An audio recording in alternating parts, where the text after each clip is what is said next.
Halo semuanya, perkenalkan nama saya Immanuel Feral Silitonga. Jadi di video kali ini saya akan menjelaskan mengenai alkohol alifatik. Jadi alkohol alifatik itu adalah suatu senyawa dengan memiliki gugus fungsi OH atau hidroksil. Jadi gugus senyawa ini membentuk suatu rantai C yang panjang dan terbuka. Nah, sifat fisik dan sifat kimia juga dimiliki oleh alkohol.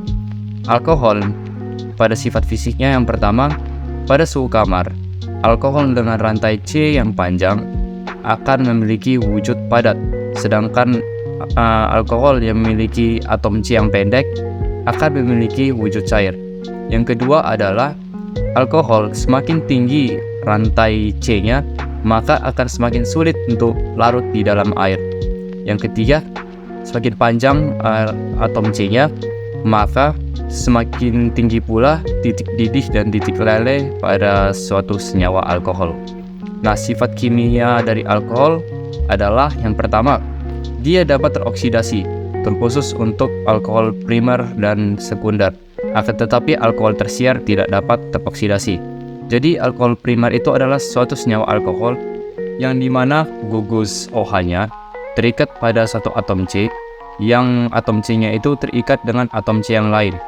Nah, sedangkan alkohol sekunder adalah alkohol di mana gugus fungsi OH-nya terikat pada atom C, yang di mana atom C-nya itu terikat pada dua atom C yang lain. Sedangkan alkohol tersier adalah alkohol yang di mana gugus OH-nya terikat pada atom C, yang di mana atom C-nya terikat pada tiga atom karbon yang lain. Jadi alkohol primer, sekunder, dan tersier memiliki sifat yang berbeda karena struktur kimianya itu berbeda. Seperti yang sudah saya jelaskan tadi sebelumnya, tadi kan saya mengatakan bahwasanya alkohol primer, sekunder dapat teroksidasi sedangkan tersier tidak. Nah, adapun sifat kimia alkohol yang lain, yaitu alkohol itu dapat berikatan dengan membentuk ikatan hidrogen. Yang ketiga, senyawa alkohol memiliki sifat yang polar. Itu artinya gini, jadi semakin panjang atom C-nya, maka kepolarannya itu akan semakin berkurang. Artinya akan semakin nonpolar senyawa alkohol tersebut. Karena jika semakin nonpolar senyawa alkohol, maka akan semakin sulit, semakin tidak bisa larut di dalam air. Jadi senyawa seperti etanol, metanol, propanol masih bisa untuk larut di dalam air. Selain itu, alkohol juga sangat berguna di dalam kehidupan manusia. Jadi ada beberapa yang dapat saya rangkum di sini. Yang pertama seperti minuman beralkohol. Minuman beralkohol itu mengandung etanol. Jadi setiap minuman beralkohol itu memiliki kadar etanol yang berbeda-beda.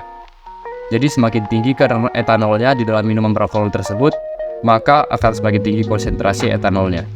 Nah, yang kedua itu bahwa senyawa alkohol juga digunakan di dalam dunia permedisan, di mana gunakan sebagai pembersih luka agar tidak terjadi infeksi misalnya, dan juga dalam obat-obatan digunakan sebagai pelarut ataupun pengawet.